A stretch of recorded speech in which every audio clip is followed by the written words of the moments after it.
Better late than never. Happy International Women's Day.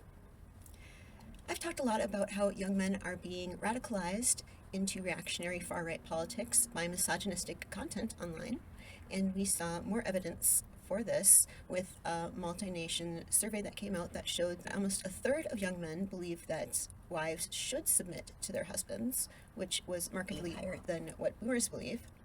Not to let the boomers off the hook, as who do you think we got it from?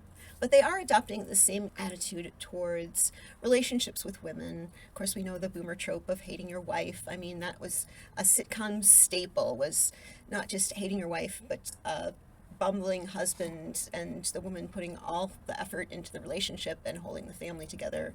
This could be seen as benevolent sexism, reinforcing gender roles where women do all the work and men get all the benefits, which is indeed true with relationships. Even in modern times, we are just working more hours at paid jobs, but doing the same amount of labor at home as we were 30 years ago. Ultimately, patriarchy and this hypermasculinity and misogyny, it all boils down to men being insecure. They are taught to be insecure. And even the man-bear debate. The reason that so many men reacted with anger to women choosing the bear in that hypothetical. Some of it is men who just really feel entitled to women's time and attention and trust, even strangers they've never met, even in a hypothetical situation, even in a situation where they have a little 1 in several billion chance of being the person that would be involved. They still feel the entitlement to that woman's trust.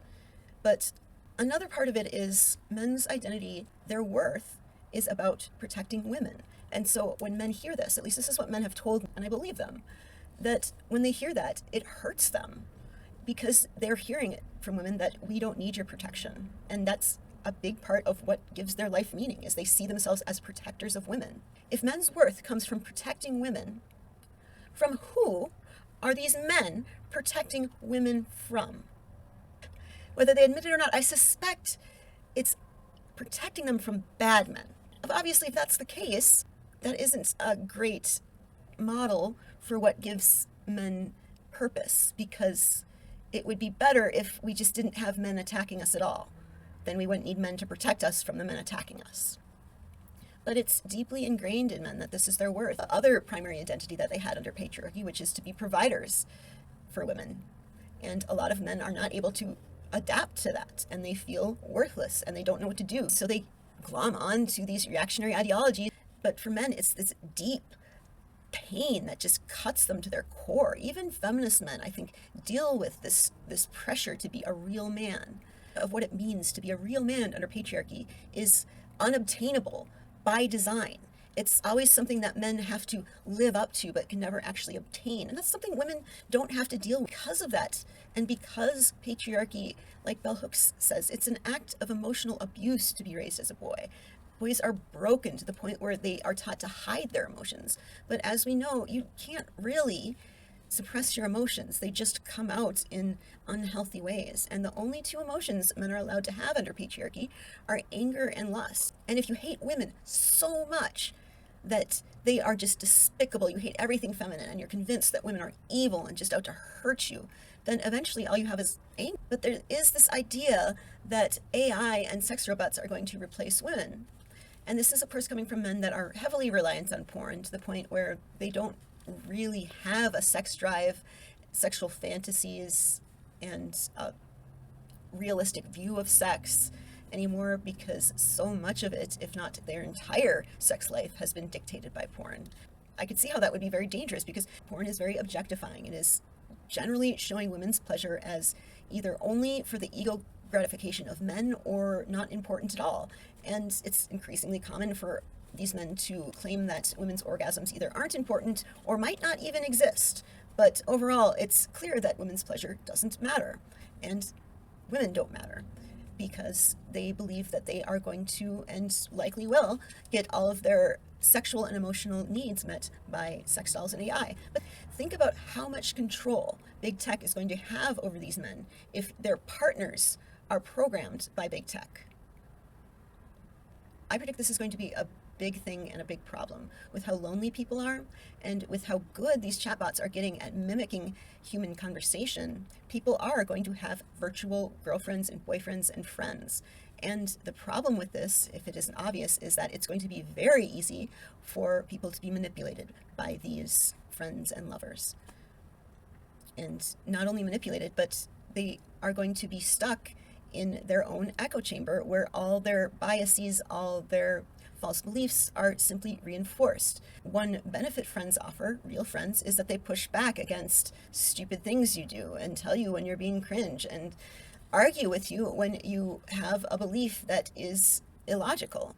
You need friends to call you on your bullshit, but an increasing number of men are likely in the future only going to have friends that are AI or also in the far-right misogynistic red pill pipeline.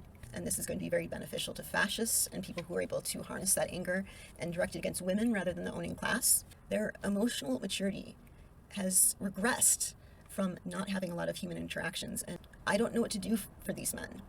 And I wish I had a great solution, but I don't, other than therapy and feminism and class consciousness. And to anyone who thinks it's a great idea that AI replace human relationships, well, I have two things to say.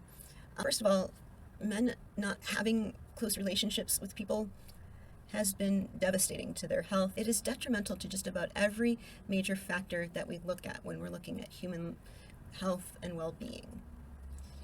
And I don't imagine AI is going to fix this. And you may think it is unlikely, or perhaps even impossible, to find a woman who actually likes you as a person, who appreciates who you are. But I guarantee you, it is much less likely that any tech company gives a fuck about you or your happiness or your well-being or your civil rights. I guarantee you they will stomp on your life and your well-being if it earns them a penny of profit. And if you don't believe me, I guess just wait. Because look at how they're destroying the earth itself for the sake of profit. Do you think they care about you when they don't even care about our planet? Capitalism does what's profitable, regardless of the consequences. And things aren't going to change until we get rid of capitalism. And I hate to tell you, but most of your problems are due to capitalism, not due to women. I know that the people that need to hear this are not going to hear it or listen to me or believe me, but I have to try because things might get really bad if we're unable to even have relationships with each other. We're going to be that much easier to take out one by one, to arrest and throw in prison because we had an idea that someone in power didn't like. And there's no one close to us to even care anymore because all our friends are AI, and AI is not going to care. AI is not going to bust you out of jail, and AI isn't going to notice that you're gone. They're just going to cancel your account when your credit card doesn't go through. An AI girlfriend is not going to bail you out of jail or send you letters or help with your criminal defense or try to protect your civil rights. They are trying to keep us isolated because if they do, we can't organize to stop them. We can't build a better world by ourselves.